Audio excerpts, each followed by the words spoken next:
Assalamualaikum warahmatullahi wabarakatuh. Salam Om Swastiastu, Namo Buddhaya, salam kebajikan, Rahayu. Rahayu. Kami dari Fakultas Hukum Universitas 17 Agustus 1945 Surabaya. Di sini kami akan melakukan sesi wawancara bersama beberapa masyarakat awam mengenai demokrasi yang ada di Indonesia.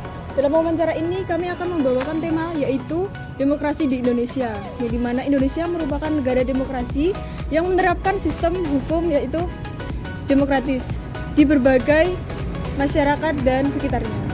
Kita juga tahu bahwa demokrasi di Indonesia mengalami banyak hambatan dan permasalahan yang perlu kita bahas. Oleh karena itu, mari kita simak beberapa wawancara yang dilakukan oleh teman-teman kami dengan beberapa masyarakat awam. Oke, di sini ada siapa? Mas siapa? Rahman Eka Cahya. Nah, saya mau minta waktunya sebentar untuk bertanya tentang demokrasi. Sebelum itu saya mau memperkenalin dulu diri saya sendiri. Nama saya Binur Paradiansyah dari Universitas 17 Agustus 1945, Prodi Ilmu Hukum. Dan ini teman saya. Nah, perkenalkan, nama saya Ahmad Kamarul Anam. Saya dari Ilmu Hukum juga. Selanjutnya. Nah, di sini saya akan bertanya ya Mas ya. Sebelum itu saya mohon maaf kalau misalkan mengganggu dan meminta waktunya sebentar. Nah, di sini ada 5 pertanyaan saja, tidak banyak-banyak tentang demokrasi. Terus habis itu kita langsung masuk pertanyaan yang pertama. Apa yang saudara ketahui tentang demokrasi dan bagaimana cara Anda untuk mendefinisikannya? Oh iya, bagi saya demokrasi itu memang ini ya, seperti kita sekarang ini hidup di Indonesia, negaranya demokrasi. Nah, pasti apapun itu terkait dengan demokrasi itu kita semuanya harus bersama menentukan suatu hal. Tidak bisa satu pihak menentukan suatu hal terus dijadikan suatu keputusan, itu tidak bisa. Harus kita rembuk bareng-bareng. Ya, seperti saya ini kan, saya profesinya kan guru. Nah, guru juga ada praktik demokrasinya. Contohnya dalam mengajar di kelas misalnya. Nah, di situ ketika saya bertemu dengan murid-murid saya tidak bisa langsung matok, oh murid saya harus belajar seperti ini, harus belajar seperti ini. Enggak, karena kita demokrasi, saya ngajak murid-murid saya rundingan. Nah, bagaimana nanti kita ke depannya ini membawa kelas kita supaya lebih enak, supaya lebih komunikatif, supaya lebih interaktif, itu kita putuskan bersama. Jadi seperti itu kalau sama demokrasi. Oke, terima kasih untuk penjelasannya Mas. Terus habis itu yang kedua ada lagi, menurut saudara bagaimana cara agar demokrasi itu berjalan dengan baik dan benar?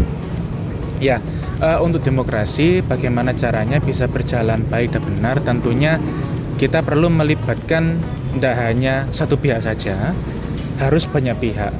Nah, seperti yang saya sampaikan tadi ketika saya contoh kecilnya di kelas, tidak hanya saya saja, misalnya dalam mengambil suatu keputusan untuk memanajemen kelas, tapi di situ ada banyak pihak seperti murid-murid saya, kemudian juga melibatkan guru-guru yang lain, entah itu sekedar sharing atau membantu mengambil keputusan dalam menentukan bagaimana nanti membawa murid saya ke depannya bagaimana. Terus juga ada dengan pimpinan sekolah pastinya yang tidak luput dari peran untuk mengarahkan sekolah ini mau gimana sih ke depannya. Ya seperti itu. Terima kasih untuk jawabannya. Terus habis itu yang ketiga ini, kan Indonesia ini kan negara demokrasi. Menurut saudara, demokrasi di Indonesia ini sudah berjalan baik atau belum? Terus habis itu gimana tanggapannya? Ya, untuk di Indonesia sendiri demokrasi sudah berjalan cukup baik ya. Saya pribadi sudah merasa cukup baik karena apa?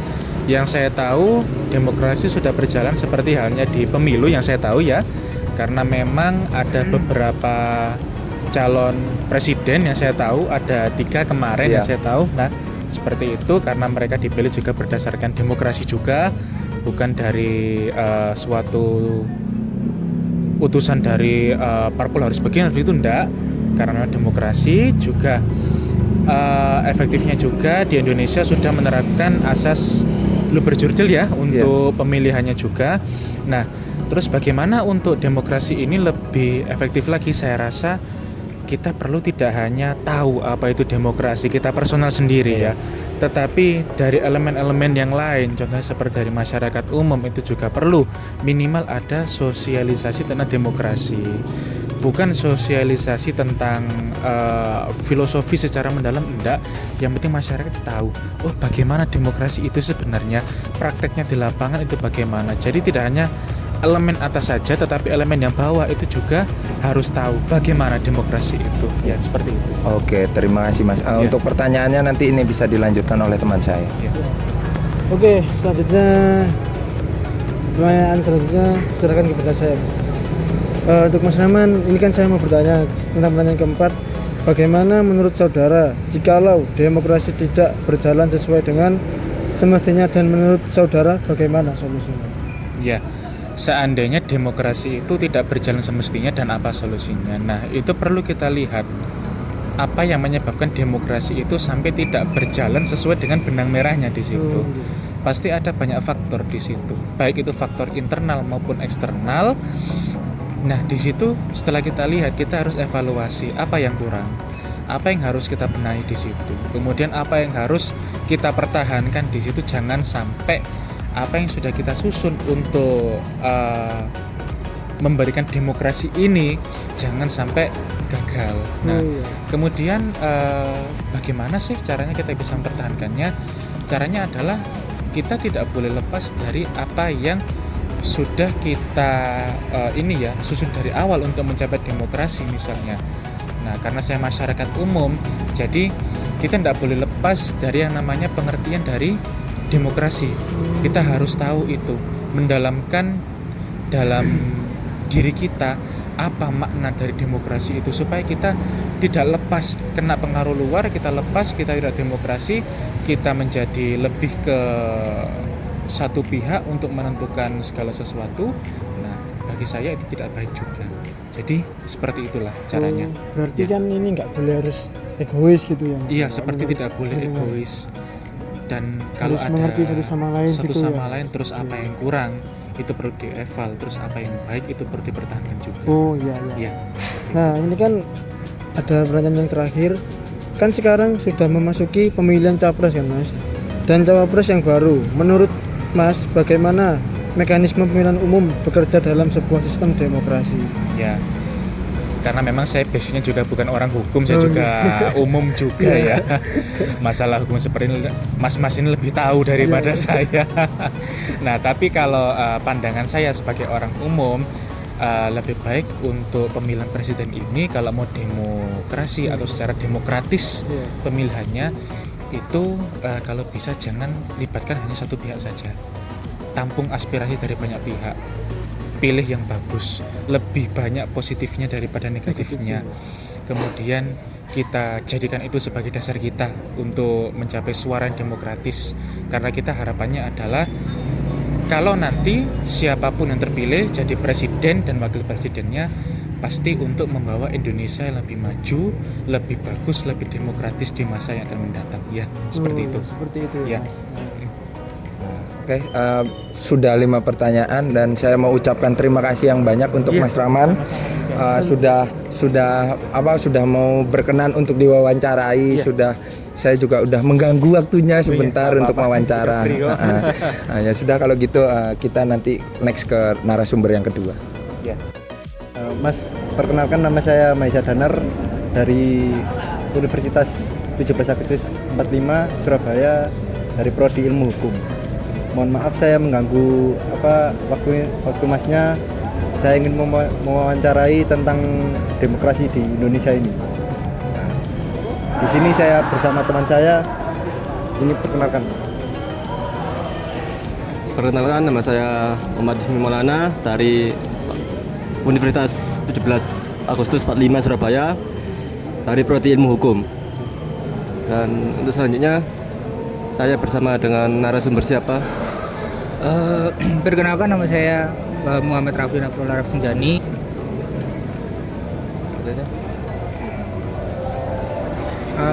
Di sini saya ingin bertanya kepada Masnya. Saya ada 5 pertanyaan. Yang pertama itu apa yang Masnya ketahui tentang demokrasi dan bagaimana cara mendefinisikannya? Ini pemahaman saya aja. Kalau demokrasi itu menurut saya lebih ke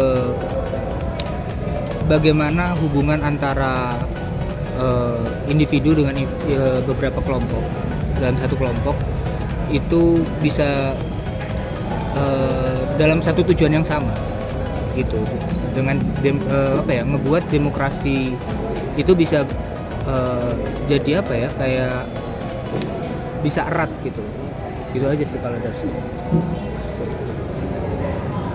Terus ada pertanyaan kedua itu, bagaimana menurut Masnya cara agar demokrasi berjalan dengan baik dan benar? Kalau dari saya, demokrasi itu bisa jalan kalau semua itu terlibat dengan baik.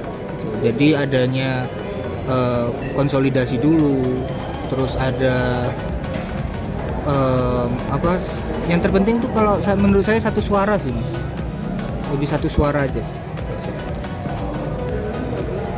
Ya, ini pertanyaan ketiga ini apakah di Indonesia ini demokrasi sudah berjalan dengan baik atau belum? Kalau menurut saya sejauh ini sudah berjalan dengan baik. Cuman ada beberapa kendala yang perlu dipertimbangkan oleh yang berwenang gitu aja sih. Maksudnya dipertimbangkan itu bagaimana? Dipertimbangkannya gini, misalkan ada banyak sekali kan di negara kita itu yang kurang, masih banyak yang perlu diperbaiki gitu. Jadi demokrasinya itu berjalan, cuman ada beberapa hal yang saling sikut menyikut kayak gitu kan. Itu banyak sih menurut saya. Jadi itu kurang bisa sempurna demokrasinya menurut saya gitu. Terima kasih atas jawabannya ya, Mas. Ini 2 pertanyaan lagi saya lanjutkan ke teman saya.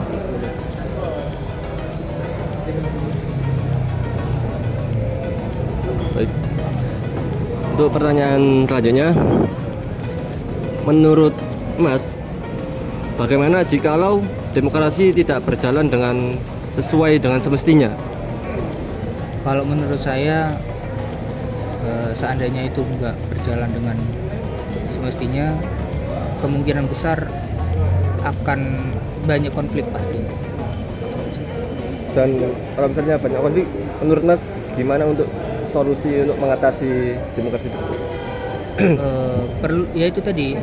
Perlu adanya koordinasi antar beberapa pihak, itu aja. Oke. Kan bentar lagi kan musim pemilu ya, Iya. tahun depan. Menurut saudara, bagaimana mekanisme pemilihan umum bekerja dalam sebuah sistem demokrasi? Mekanisme dalam pemilihan umum. Ya.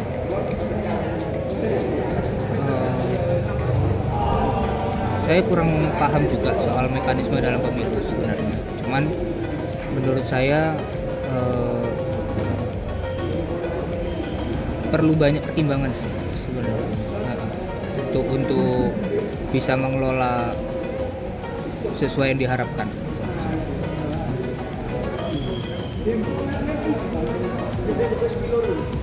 Terima kasih ya, Mas, atas jawaban Anda dengan kita tentang demokrasi ini ya. Saya juga ngasih pemahaman yang saya pahami sedikit gitu aja gitu ya. Gak akan ada benernya juga sih sebenarnya, cuman ya ini dari pendapat asumsi saya pribadi.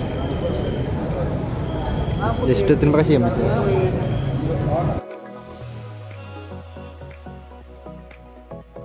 Dari hasil wawancara yang telah dilakukan oleh teman-teman kami dapat menyimpulkan bahwa Indonesia adalah negara demokrasi di mana setiap orang harus berpartisipasi dalam mengambil sebuah keputusan.